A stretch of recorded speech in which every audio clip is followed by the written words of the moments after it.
This is the Tank Pad, and if it looks familiar, it's because it's made by the same company that makes Tank 3 Pro phones, a phone with an insanely large battery, a projector, an FM radio, and a camping light. Those insane features that you can find on the Tank 3 Pro can also be found on the Tank Pad. I have never been a tablet person, mainly because I never believed in them. I just think that they're glorified phones that can't fit in your pocket and can't offer anything outside what your smartphone can offer. I spent about 2 weeks messing around with it, and I will admit I'm starting to change my mind a bit. This unit was sent to me by 8849 for review, and I had the chance to ask them questions directly whenever one pops out. Let's dive in and see what it's capable of.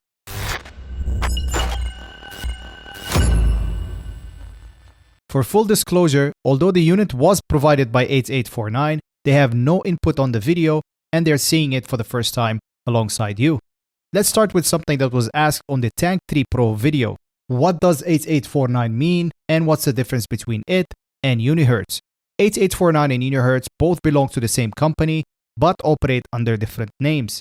Unihertz focuses on mini phones, keyboard phones, and some unique design phones, while 8849 focuses on making rugged smartphones and gadgets. 8849 is the height of Mount Everest in meters. It's the highest point on planet Earth. The name was chosen to reflect their ambition to reach the highest possible standards in rugged phones. Out of the box, you get the tablet, of course, a 66-watt charging brick, and a charging cable. It's important to note that this is an early unit which does not include the kickstand. If you decided to buy one, you can expect your unit to ship with the kickstand in the box. I'll have a link for the product from the official stores in the description. You can see all the specs listed here. It's a bit of a long list. Most notably, the processor is the Dimensity 8200 from MediaTek, a very powerful 4nm processor with 5G support. This sits somewhere between the Snapdragon Gen 1 and Gen 2, and although the Snapdragon is almost 2 generations ahead, you will probably not notice it. The Dimensity chip is more than capable of handling anything you throw at it. This includes gaming, since it's on par with the Snapdragon Gen 2 from a graphics performance. It ships with Android 14 and the company promises 3 years of software support. Being an Android, it's of course customizable and user-friendly.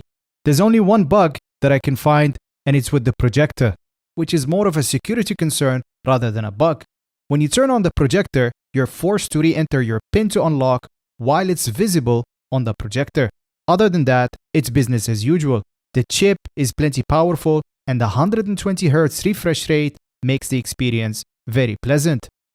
The design is unmistakable and immediately recognizable. It's an absolute head turner, but not in a bad way. In fact, I think this RoboCop lookalike is far more suitable on a tablet than on the back of a phone. It feels like you're running out of space to add all the design elements you want, and even when you do, it can look cramped and congested. But on a tablet, it looks much more sleeker and you have more space to showcase the unique design. I'm a fan of this look, and even more so since you don't need to use a case. I can't comment on the durability of the screen since it still feels even with a rugged phone, you can still break your screen with a heavy fall. This tablet supports 5G speeds, which is okay, but I'm not sure how common this next feature is. This tablet is more than just a tablet. You can actually use it as a traditional smartphone. It supports up to 2 SIM cards. I assumed at first it was for data only, but it didn't take too long to notice the phone app. And sure enough, when I tested it with my SIM card, I was able to make phone calls. The calls are clear and as good as a smartphone. The only thing is, there's no earpiece, which means you'll have to rely on loudspeakers or use a headset. Or you can just use the included headphone jack. 21,000, an absolute beast. And this beast is what gives the tablet its weight. Weighing in at 1,130 grams, that's about 3 times as the normal tablet. The battery can easily last you 3 to 4 days of heavy use, with about 6 to 8 hours of screen on time. The chargeback is about 2 to 2.5 hours with an average charging speed of 50 watts. And unlike the Tank 3 Pro, there's no heat detected even when plugged in for more than 2 hours. This is an LCD screen. I was skeptical at first. I'm a fan of OLED screens and I haven't used an LCD for a while now. But this screen is actually really good. From the viewing angles, to the brightness, to the color accuracy, it's a fantastic screen. With a brightness of about 600 nits, it can shine enough to be viewed on a sunny day.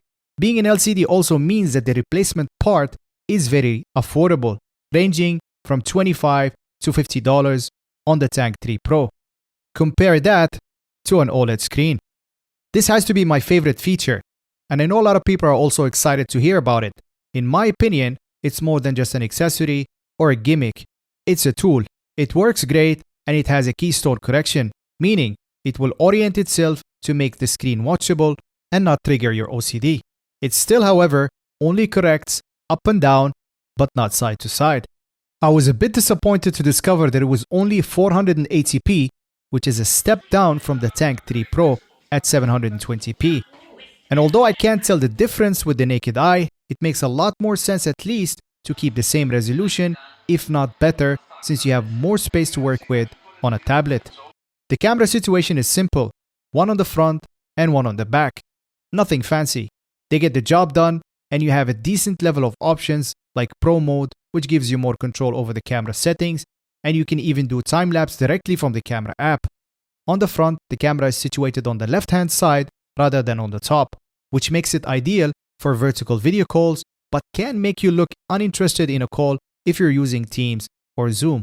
Overall, I'm happy with the camera quality, and I can see myself using it from time to time to snap photos and videos when not near my phone.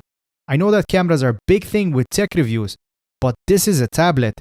You're not likely to film a wedding or work events with this thing in your hand, but you can still capture great shots and moments if you ever forget to bring your main camera. The camping light has to be the least used feature for me. I'm yet to find a suitable situation to use it, but I might change my mind with a power outage. The speakers are rated at 2 watts. There's 2 of them on the back, so that gives you a total of 4 watts. They're loud and tuned well. The only issue I have with them is they both sit on the same side when using the tablet horizontally, and although they're stereo speakers, in this direction, they sound like a mono speaker. Speaking of directions, let's talk about the buttons. The volume and customizable buttons are on the right side when in an upright position. The power button is on top, which also doubles as a fingerprint scanner. The tablet is a lot more symmetrical than it might seem. In other words, I occasionally find myself digging for the power button on the wrong side of the tablet. Nevertheless, they're placed as ideal as possible, with the power button on the short sides means less time spent confusing it with other buttons.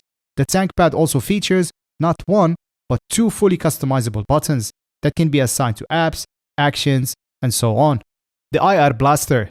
This is a feature I somehow missed to mention in my review of the Tank 3 Pro. Luckily, it's also present on the tablet, so we can give it a mention. This allows you to control any device or equipment that uses a traditional remote control. You simply open the dedicated app, find your device from the thousands listed, and test few of them until you find the correct remote. And if you can't find it, you can directly copy the signal from the original remote and save it in your tablet. I have an unrelated video detailing how to use this specific app. Toolbox is an app drawer that houses several unique and useful apps, like a picture hanging leveler, noise tester, compass, and so on. At the time of posting the video, the TankPad retails for around $599. Very reasonable price in my opinion, especially for the amount of features and value you get from it. If you still think that the price is a bit steep, you can pick up the TankPad E for just $479.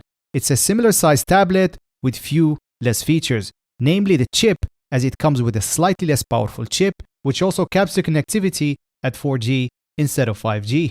The biggest complaints/questions you will hear about the Tank 3 Pro phones is the weight and spare parts. Spare parts can be found directly from the manufacturer on their AliExpress store.